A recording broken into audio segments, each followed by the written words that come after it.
আসসালামু আলাইকুম। হ্যালো বন্ধুরা, কেমন আছো সবাই?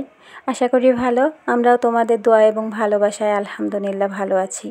আরও একটা নতুন ভিডিও নিয়ে তোমাদের সামনে হাজির হলাম।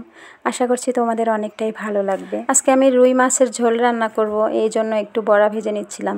এটাকে আমাদের এদিকে বলে হচ্ছে মাসকালাইয়ের বড়া, কুমড় বড়াও বলা হয়। অনেকেই আবার দেখতেছি এটা মসুর কালাই দিয়েও বানানো হয়। এখন ইদানিং দেখতেছি, আগে কখনোই দেখিনি। এটা আমাদের এদিকে মাসকালাই দিয়ে বানানো হয়। আর মাসকালাইয়ের বড়া এটা আমরা কুমড়ো বড়া বলি। অনেক জায়গায় এটাকে কুমড়ো বড়া বলা হয়, মানে ওরা এটাকে চাল কুমড়া দেয় এর ভিতরে, এই জন্য কুমড়ো বড়া বলা। রুই মাছ রান্না করার জন্য মাছ কেটে একদম পরিষ্কার করে রেখেছি। আর এই রুই মাছটা আমি ভুনা করব এখন। রুই মাছের 2টা মাথা নিয়েছি আর 2টা চাকা নিয়েছি, যেহেতু আমরা 2জন মানুষই খাবো এজন্য। আর মাছের মাথা হলে বেশিরভাগ সময়ে আমি মুগের ডাল দিয়ে রান্না করি। আর যেহেতু 2টা রুই মাছ ছিল, এই জন্য 2টা মাথা রান্নাই করতেছি। আদা, রসুন, কাঁচামরিচ সব কিছু বেটে নিয়েছিলাম, পেঁয়াজ সহ। তো সেগুলোই এখন আমি কষিয়ে নিচ্ছি। আর এর মধ্যে এখন হলুদ দিতে হবে, লবণ দিতে হবে, সব কিছু দিয়ে মশলাটা ভালোভাবে কষিয়ে নিয়ে তারপর মাছটা দেবো। যেহেতু এটা পাতলা ঝোল হবে, এটা একটু ভালোভাবে কষাতে হবে, কারণ কাঁচামরিচটা আমি ভেজে নিইনি, একটু কাঁচাই বেটে নিয়েছি, এই জন্য ওর গন্ধটা বের হবে। তাই ভালোভাবে কষিয়ে নিলাম। এটা একদম তেল বেরিয়ে গেছে মশলার ভিতর থেকে। তো এর মধ্যে এখন আমি মাছটা দিয়ে দেব। মাছটা দিয়ে ভালোভাবে নাড়াচাড়া করে নেব। যেহেতু মাছের মাথা, এজন্য মাছের মাথার মধ্যে কিছু না ঢুকলে সেটা আবার খেতে মন চাবে না, মশলা যদি না ঢোকে। তো এটা ভালোভাবে আমি নাড়াচাড়া করে নিয়ে পর্যাপ্ত পরিমাণ ঝোল দিয়ে ভালোভাবে এটা কষিয়ে নেব। তা না হলে মাথার মধ্যে যদি লবণ ঝাল না ঢোকে আমি খেতে পারি না, এটা তো বললাম।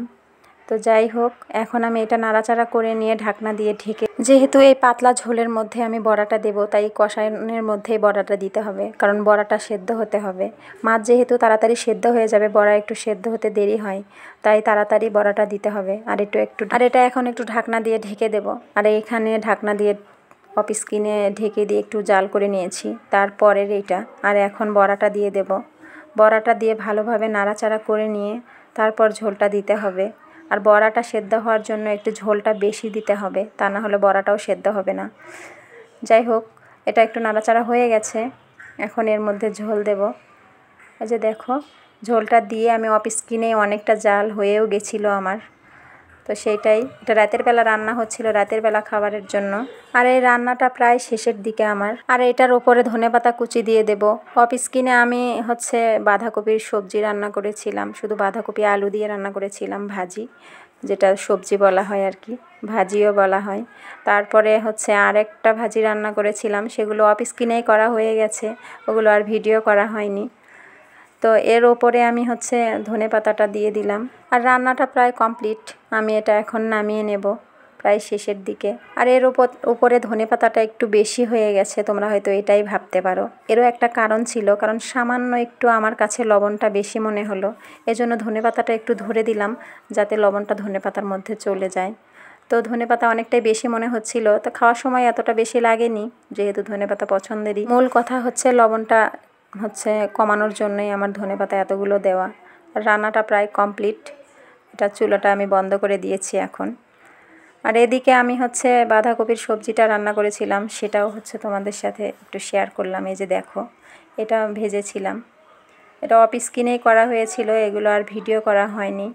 এর মধ্যে কিছু দেইনি, শুধু আলু দিয়েছিলাম, অন্য কিছু দেওয়া হয়নি, শুধু বাঁধাকপি আর আলু দিয়ে রান্না করেছিলাম। আর পুঁই শাকের মিচুরি দিয়ে আমি একটা সবজি রান্না করেছিলাম। যেহেতু অনেক আগেকার ভিডিও, এটা অনেক দিন পরে আমি ভয়েস দিচ্ছি, তো ভিডিওটা অনেক দিন পরে ছিল, ভেবো না এখন মিচুরি পাওয়া যায় না, কোথায় পেলাম, এটা অনেক আগেকার ভিডিও। আর রান্না রাতের বেলা কমপ্লিট হয়ে যাওয়ার পর বর মাছ নিয়ে এসেছিল। এটাই বলে মেয়েদের জীবন, রান্নাবান্না কমপ্লিট করে যে একটু রেস্ট করব, সেইটাও হয়নি, কারণ মাছ নিয়ে চলে এসেছিল রাতের বেলা, কি আর করার, সেটা তো কাটতেই হবে। এই যে পুঁই শাকের মিচুরি দিয়ে আমি এই সবজিটা শুধু ভাপ দিয়ে রেখেছিলাম, সেদ্ধ দিয়ে রেখেছিলাম, এটা তেলের ওপর দেয়া হয়নি। তো এটা পরের দিনের জন্য করেছিলাম, এই জন্য সকালবেলা রুটি দিয়ে খাওয়ার জন্য, এই জন্য আর এটা তেলের ওপর দিইনি। গরম গরম তেলের উপর দিয়ে তারপরে যেন রুটি দিয়ে খাওয়া যায়, এই জন্য এটা সেদ্ধ দিয়ে রেখেছিলাম। যেহেতু মাছ রান্না করেছি, একটা বাঁধাকপি রান্না করেছি, আবার এই সবজিটা রান্না করেছি, আবার হচ্ছে আচার বানিয়েছিলাম। অনেকক্ষণ ধরে চুলার পাড়েই ছিলাম, এই জন্য খুব বিরক্ত লাগতেছিল বর যখন মাছ নিয়ে চলে এসেছে, আর কাজ করতে মন চাচ্ছিল না। এই যে আচারটা বানিয়েছিলাম রাতের বেলা, অনেকটা মানে কালারটা কালো মনে হচ্ছে, কিন্তু এটার কালার আসলে খয়েরি খয়েরি কালার ছিল। অনেক সুন্দর হয়েছিল আচার, এটাও শেয়ার করা হয়নি। এই যে মাছটাও কমপ্লিট। তো সব রান্নাগুলোই তোমাদের সাথে শেয়ার করলাম, আশা করছি তোমাদের অনেকটাই ভালো লাগবে। যারা যারা এতক্ষণ আমার সাথে আছো সবাইকে অসংখ্য ধন্যবাদ, অনেক অনেক ভালোবাসা আমার ভিডিওটা দেখার জন্য। একটা করে লাইক করে দিবে, কমেন্টস করবে। আর যারা যারা আমার চ্যানেলে নতুন, যদি ভিডিওটা ভালো লাগে চ্যানেলটা সাবস্ক্রাইব করে পাশে থাকা বেল বাটনটি অল করে দেবে, যাতে আমি নতুন কোনো ভিডিও ছাড়ার সাথে সাথেই তোমরা পেয়ে যাও। তো এই যে আমার রান্না কমপ্লিট, দেখো এটাই অনেক সুন্দর একটা কালার আসছিল, হালকা সবুজ সবুজ, মনে হচ্ছে ধনেপাতা বেশি এই জন্যই মনে হচ্ছিল সবুজ। আর এই যে দেখো রান্না কমপ্লিট ছিল, আমি এখনও বাসনপত্র মাজছিলাম না, সেগুলোও ছিল। এদিকে মাছ নিয়ে চলে এসেছিল, সেটা তো তোমাদেরকে বললামই। 2টা পাঙাশ মাছ ছিল, অফিস থেকে চলে আসার সময় মাছ 2টা নিয়ে এসেছে। এসে হচ্ছে মোটরসাইকেলের সাথে রেখেই বলতেছে, জানো মাছ না অনেক ভালো ছিল, নিতে চাইছিলাম। তো আমার কথা শুনতে চাইছিল যে আমি নিতে বলি কিনা, আমি বললাম না না এত রাতে মাছ নিতে হবে না। তখন আমাকে বলতেছে আসলে বেশি নেইনি, 2টা মাছ নিয়ে এসছি, একটু কষ্ট করে কাটো। তো কী আর করার, মাছ নিয়ে আসছে, এখন তো ওইভাবে রাখতেও পারি না। পুরোপুরি কাটিনি, শুধু মাছটা পরিষ্কার করেছিলাম। আর পাঙ্গাস মাছ হলে তো এমনি গায়ে অনেকটা ল্যালপা থাকে, আমি সেগুলো এই মাজুনি দিয়েই মাজি। আর মাছ পরিষ্কার করার জন্য আমি একটু মাজুনি আলাদা করে নিয়েছি, সেটা মাছ নিয়ে আসলে আমি এইভাবে ঘষে ঘষে পরিষ্কার করি, তা না হলে আমার ভালো লাগে না। তো মাছটা পরিষ্কার করতেছিলাম, এদিকে বর ভাবতেছিল অনেক কষ্ট করতেছি, তা ও চা উঠাই দিয়েছিল আমার জন্য। তো কিচ্ছু বলার নাই, কারণ মেয়েদের জীবনটাই এরকম। আর তাছাড়া বাচ্চারা পছন্দ করে এটাতে কাটা কম, এই জন্য একটু কিছু বলার ছিল না। বাচ্চারা মাছটা ভালোভাবে পরিষ্কার করে শুধু ভুঁড়ি আর হচ্ছে কাটাগুলো কেটে ওইভাবেই ফ্রিজে রেখেছিলাম, পিস পিস করে রাখিনি। আর তখন প্রায় রাত 11টার মতো বেজে গেছিলো, খাওয়া দাওয়াও হয়নি, এই জন্য অনেকটা তাড়াহুড়ো করতেছিলাম। তাড়াতাড়ি করে মাছটা পরিষ্কার করে ধুয়ে নিয়ে কাটাকুটো কেটে ফ্রিজে রেখে চা খেয়েছিলাম ভাত খাওয়ার আগে, কারণ বর বানিয়েছে, কী আর করার। চা খেয়ে নিয়ে পরে ভাত খেয়েছিলাম, কারণ নামাজ কালাম ছিল। চা খাওয়ার পরে নামাজ পড়ে তারপরে ভাত খেয়েছিলাম।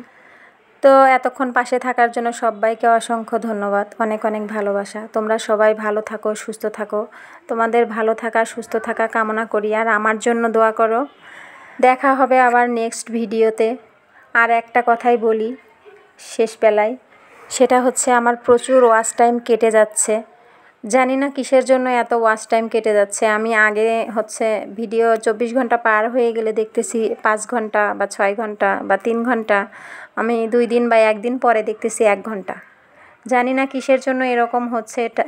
প্লিজ সবাই একটু আমাকে সাপোর্ট করো, তোমাদের সবার সাপোর্টের আমার খুব দরকার। এই মাসের শেষের দিকে আমার অ্যাপ্লিকেশনের ডেট, আমি সেটা অ্যাপ্লাই করার পরে জানি না কি হবে। সবাই একটু আমার জন্য দোয়া করো, এবার যেন ভালোই ভালো হয়ে যায়। খুব টেনশনে আছি, খুব আর কষ্ট করতে ইচ্ছা করতেছে না। আর আমি জানোই তো তোমরা কতটা কষ্ট করে আজ এই পর্যন্ত এসেছি।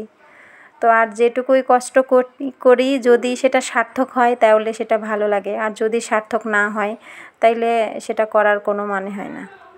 এবার যদি না হয় সত্যি আমি খুব ভেঙে পড়বো, এইটাই ভাবতেছি কি করব কি হবে। তো সবাই একটু পাশে থাকো, তোমাদের পাশে থাকা এবং ভালোবাসা খুব জরুরি। তো সবাই ভালো থাকো, আল্লাহ হাফেজ।